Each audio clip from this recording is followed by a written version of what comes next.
Alright fellas, today I've got my Victorinox Mini Champ, and a few weeks ago I had an idea. I was wondering about the orange peeler. Is that it right there? Yeah.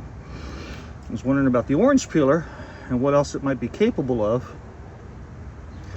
And it occurred to me that it would be kind of neat to see if it could be used as a gut hook.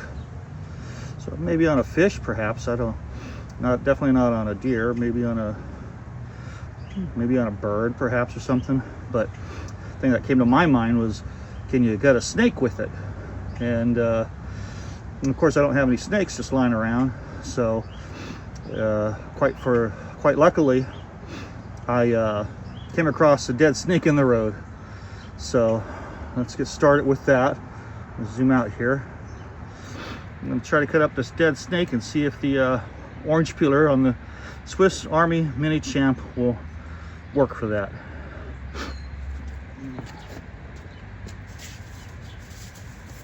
So, as you can see, I'm wearing gloves because I don't want to deal with touching this thing. It's actually been out for dead quite a while. Got double packed gloves. Got an N95 mask, so I'm sorry if you can't hear me too well, with the carbon filter. And I'm chewing or sucking on a cough drop. So I'm sure this thing stinks to high hell. Been double bagged, triple, quadruple bagged. So let's see here.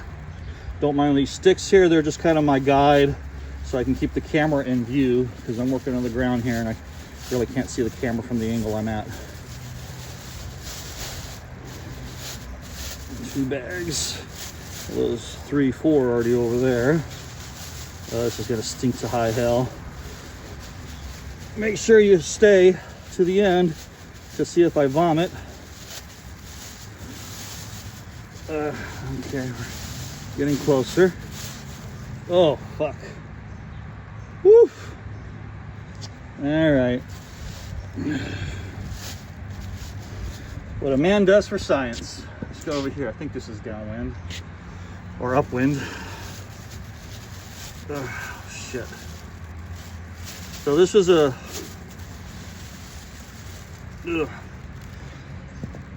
Texas rat snake. Would have been cool if I got a rattler, because that's what I was thinking of. But we got a rat snake. Beggars can't be choosers, right? Let's see. Where's the camera at?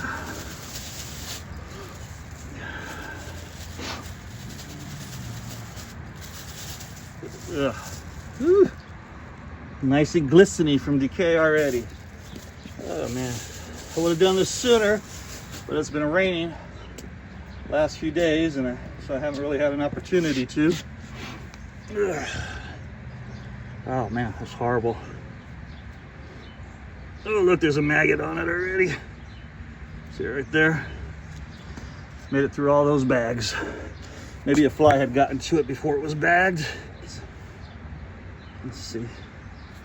The entrails are already kind of, yeah, there's already maggots in here. Oh shit. Move the camera by accident. Let's see. Well, we can still see if it'll cut, right? This snake appears to be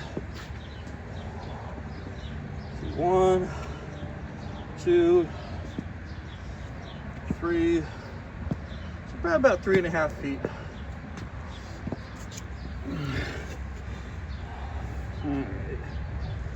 Ugh. Let's just go from the tail here. Try from the tail. You see that pattern there? Let's see. So it's got a mottled pattern, similar to a rattlesnake in a way. Of course, there's no rattle on the tail there. All right. I'm sure this will cut through with ease, especially in the condition it is now. You see all the flies coming. Let's go. Oh no. It's just tearing it up. Yeah. I guess with the scales, I didn't think about that. I was just thinking skin. Yeah. I don't know if you can see that or not.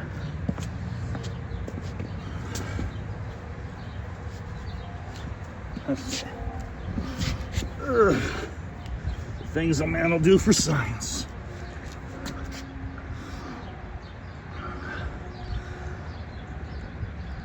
So you can just see it's just tearing out the scales.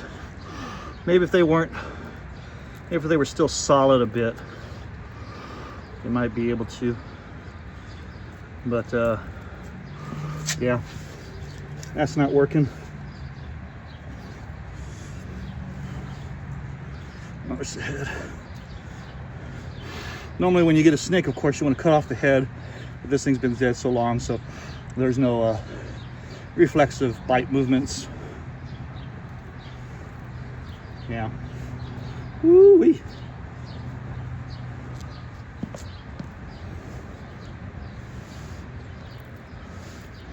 Ah, works better the other way. Makes sense since it's going down. At least it did for a second. Now, I think we've seen enough. I'm gonna drop my knife, sanitizing, and some hydrogen peroxide. And maybe after that, some vinegar, and maybe some alcohol after that, or Clorox or something, some bleach. All right, guys. Well, thanks for taking part in this experiment with me. Texas rat snake. Have a good one.